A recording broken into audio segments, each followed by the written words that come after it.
नमस्कार विद्यार्थियों, आज एक बार फिर से आपके अपने YouTube channel MD edu insight पर हार्दिक अभिनंदन। प्यारे विद्यार्थियों, आज हम कक्षा 10 के मैथमेटिक्स का एक क्वेश्चन सोल्व करने जा रहे हैं, जिसको मैंने बोर्ड पर लिख रखा है कि √2 एक अप्रिमेय संख्या है, सिद्ध कीजिए। तो √2 एक अप्रिमेय संख्या है। आप और हम सब जानते हैं कि अप्रिमेय संख्या है, लेकिन कैसे अप्रिमेय संख्या है ये सिद्ध करना है। तो जैसे भी अप्रिमेय संख्या को सिद्ध करना है, सबसे पहले हम इसका जस्ट अपोजिट इमेजिनेशन कर लेते हैं। मान लेते हैं कि ये एक प्रिमेय संख्या है। माना √2 एक प्रिमेय संख्या है। क्या है? प्रिमेय संख्या। जब प्रिमेय संख्या होती है तो उसको हम किस रूप में लिख सकते हैं? P/Q के रूप में। तो अब हम ये लिखेंगे कि √2 बराबर A/B। A/B या P/Q। अब A/B है, जहां हम कह सकते हैं कि A व B दो पूर्णांक हैं, दोनों पूर्णांक हैं, और A व B सहअभाज्य हैं, सहअभाज्य हैं। B बराबर 0 नहीं है। ये बराबर दोनों पूर्णांक हैं, A और B ऊपर नीचे, और दोनों सहअभाज्य हैं, और B बराबर 0 नहीं है। सहअभाज्य का मतलब यह है कि यहाँ पर इनमें स्वयं और एक के अलावा कोई अन्य उभयनिष्ठ गुणनखंड नहीं है। अर्थात A व B का एक के अलावा कोई उभयनिष्ठ गुणनखंड नहीं है, गुणनखंड नहीं है। ये हो गया। अब हम इसको कैसे लिख सकते हैं? इन दोनों का वर्ग कर सकते हैं, यानी कि दोनों पक्षों का वर्ग करने पर, दोनों पक्षों का वर्ग करने पर दोनों पक्षों में √2 का वर्ग और A/B का भी वर्ग। तो √2 का वर्ग 2 हो जाता है, और यहाँ A² हो जाता है। इस प्रक्रिया को आगे बढ़ाते हैं तो वज्र गुणा करते हैं, तो ये बनेगा अपने पास में A² बराबर 2B²। यदि इस प्रक्रिया को और बढ़ाते हैं तो अगर B² बराबर ले ले तो ये हो जाएगा A²/2, यानी कि ये 2 इसके नीचे आ जाएगा। तो B² बराबर A²/2। अब इसका मतलब ये है कि A² को 2 से विभाजित किया जा सकता है ना। अतः 2 A² को विभाजित करता है। जब विभाजित करता है तो प्रमेय अपने पास में है 1.2 के अनुसार 2A को भी विभाजित करेगा, A को भी विभाजित करेगा। यानी कि प्रमेय 1.2 क्या कहती है कि यदि किसी संख्या का वर्ग किसी अन्य संख्या से विभाजित होता है तो उसका जो वर्गमूल है वो भी उससे विभाजित होगा। तो इस प्रकार से अपने पास में ये इक्वेशन आ गई। अब हम क्या कर सकते हैं? अब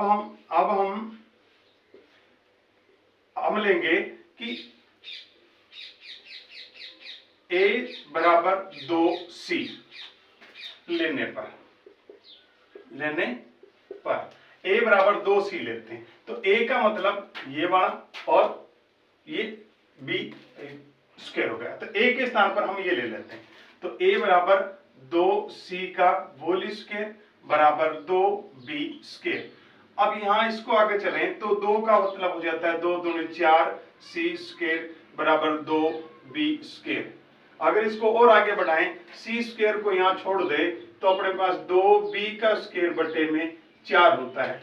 2 एकम 2, 2 दूना 4, यानी कि इसकी इक्वेशन बन जाएगी 2c² बराबर b² बट्टे में 2। इसका मतलब कि यहाँ b² में 2 का भाग जाता है और यहाँ 2b² को विभाजित करता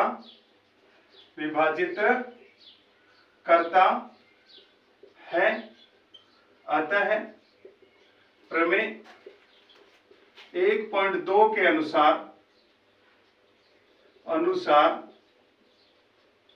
2b को भी विभाजित करेगा, b को भी विभाजित करेगा। जब यहां अपने पास में 2a को विभाजित करता है प्रमेय इसके अनुसार, 2a को विभाजित करता है, 2b को विभाजित करता है, यानी कि a और b में दोनों में एक उपनिष्ठ गुणनखंड 2 है ना। अतः a व b में एक अन्य उभयनिष्ठ गुणनखंड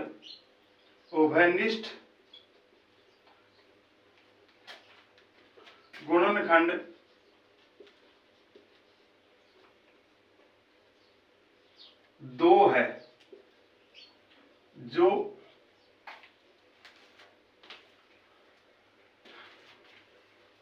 अतः a व b सहभाज्य हैं, सहअभाज्य नहीं है, सहभाज्य हैं। हमने यहां लिखा कि a व b सहअभाज्य हैं क्योंकि a और b दोनों पूर्णांक है और इसका मतलब √2 है, वो क्या हो जाएगी, एक प्रिमेय संख्या हो जाएगी। कारण कि हमने इसको प्रिमेय संख्या माना, तो ये प्रिमेय संख्या है यहाँ इसके अनुसार, लेकिन ये कह रहा है कि सहअभाज्य है, तो सहअभाज्य यहाँ हमने कह दिया सहभाज्य है, यानी कि इसमें कोई उपनिष्ठ गुणनखंड 2 है। इसका मतलब ये प्रिमेय संख्या नहीं है, ये एक अप्रिमेय संख्या है। एक बार फिर से इसको देखो कि यहां पर भी हमने देखा कि 2a आ गया, 2a को विभाजित करता है, यहाँ 2b को विभाजित करता है, तो दोनों को अगर a और b दोनों में एक उपनिष्ठ गुणनखंड अपने पास में क्या मिल जाएगा, हमने 2 मिल जाएगा। देख लिया कि 2 जो है वो दोनों में उभयनिष्ठ गुणनखंड है और अतः ये a और b है वो सहभाज्य हैं, जबकि हमने क्या किया था कि ये दोनों क्या है, सहअभाज्य हैं, दोनों सहअभाज्य हैं। ये परंतु हम इसमें लिखें कि परंतु ये विरोधाभास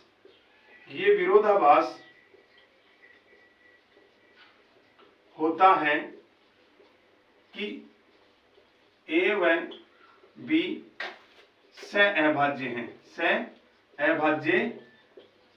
हैं। यहां पर हमने सहअभाज्य बताया, यहां आकर के हम कहते हैं सहभाज्य है, तो इस बात का तो विरोध हो गया। यहाँ पर जब इस बात का विरोध हो गया तो ये विरोध क्यों हुआ, क्योंकि हमने यहाँ कल्पना गलत की थी कि प्रिमेय संख्या है, ये कल्पना गलत की थी और यह है विरोधाभास हमारी गलत कल्पना के कारण हुआ, गलत कल्पना के कारण हुआ। अतः √2 एक अप्रिमेय संख्या है, अप्रिमेय संख्या है। इस प्रकार से इस पूरे सवाल को एक बार फिर से देख लेना कि सबसे पहले किसी भी प्रिमेय संख्या को अप्रिमेय संख्या को प्रिमेय संख्या सिद्ध करना है तो उसका जस्ट अपोजिट मान लेना कि वह अप्रिमेय संख्या है। फिर उसको a बटा b के रूप में लेना है कि √2 बराबर a बटे में b है, जहां पर a बटे में b, a और b दोनों पूर्णांक होंगे, b बराबर 0 नहीं होना चाहिए। इसका मतलब a और b पूर्णांक हैं और एक दूसरे से सहअभाज्य हैं, यानी कि इनमें कोई भी एक उभयनिष्ठ गुणनखंड नहीं होगा। जब कोई भी उभयनिष्ठ गुणनखंड नहीं है तो इस रूप को हम दोनों तरफ वर्ग करके पता कर लेते हैं। दोनों तरफ जब वर्ग करते हैं तो हमारे पास में 2 बराबर a² बटे b² आता है और इसका वज्र गुणा करते हैं तो यहाँ पर 2 को b से मल्टीप्लाई कर देंगे, 2b² आ जाएगा, a अपनी जगह रह जाएगा a²। तो यहाँ पर अगर हम b² बराबर लेते हैं तो 2 इस a के नीचे चला जाएगा, 2 इस ए स्क्वायर के नीचे चला जाएगा। अब जब आपको पता है कि बट्टे में लिखा होता है तो ऊपर वाले में नीचे वाले का भाग जाता है, अंश में हर का भाग जाता है, तो ए स्क्वायर 2 से विभाजित होगा। सीधी सीधी बात ये होती है, जबकि यहाँ कह सकते हैं 2 ए स्क्वायर को विभाजित करता है, और प्रमेय 1.2 क्या कहती है कि जब ए स्क्वायर को विभाजित करता है तो वो ए को भी विभाजित करेगा, ए को भी विभाजित करेगा। इसका मतलब ए में 2 है। अब हम जो a बराबर 2c ले लेते हैं, a बराबर 2c की कल्पना और कर लेते हैं। तो a बराबर 2c है तो a का यहाँ पर ये समीकरण देखो, a स्क्वायर बराबर 2b स्क्वायर, तो a के स्थान पर हमने 2c लेना है, तो a के स्थान पर 2c लेते इस पर स्क्वायर लग गया, बराबर 2b स्क्वायर है। अब यहाँ पर इसको सोल्व करेंगे तो 2 दूना 4 हो जाएगा, c स्क्वायर हो जाएगा, बराबर 2b स्क्वायर हो जाएगा। जब हम देखेंगे कि हमें लेना है c स्क्वायर, तो c स्क्वायर बराबर लेते हैं तो 4b स्क्वायर के 2b स्क्वायर के नीचे आकर के और एक दूसरे से कट करके या 2 नीचे रह जाएगा, b स्क्वायर बटे में 2 हो जाएगा। अब यहाँ b स्क्वायर को 2 विभाजित करता है, जैसे यहाँ a स्क्वायर को कर रहा था, यहाँ 2b स्क्वायर को विभाजित करता है, तो प्रमेय 1.2 क्या कहती है, b को भी विभाजित करेगा, इसलिए b को विभाजित करेगा। अब यहाँ a को विभाजित कर रहा है, यहाँ b को विभाजित कर रहा है, जबकि यहाँ हमने कह दिया कि उपनिष्ठ गुणनखंड है ही नहीं, यानी कि a और b में एक के अलावा कोई अन्य नहीं है, जबकि यहाँ 2 है ना। अतः a और b में एक अन्य उपनिष्ठ गुणनखंड 2 है, अतः a और b दोनों क्या होगी, सहभाज्य संख्या होगी, सहभाज्य संख्या होगी। और ये हमारी इस बात का विरोधाभास प्रकट करता है कि दोनों अभाज्य हैं। ये अभाज्य हमने बताया था पहले, यहाँ हम भाज्य बता रहे हैं तो एक दूसरे का विरोध कर रहे हैं अपने, तो ये परंतु ये विरोधाभास होता है कि a और b सहअभाज्य हैं। और ये विरोधाभास क्यों उत्पन्न हुआ, ये विरोधाभास इसलिए उत्पन्न हुआ कि हमने जो शुरुआत में कल्पना की थी कि माना 1 2 √2 एक प्रिमेय संख्या है, यही कल्पना गलत हो गई, इसलिए प्रिमेय संख्या की कल्पना गलत हुई। इसका मतलब ये जो थी वैसे ही रहेगी, यानी कि ये अप्रिमेय संख्या है। तो इस सवाल को आप एक बार फिर से देख लेना और स्क्रीनशॉट लेकर के नोट कर लो। इसके साथ जय हिंद, जय भारत।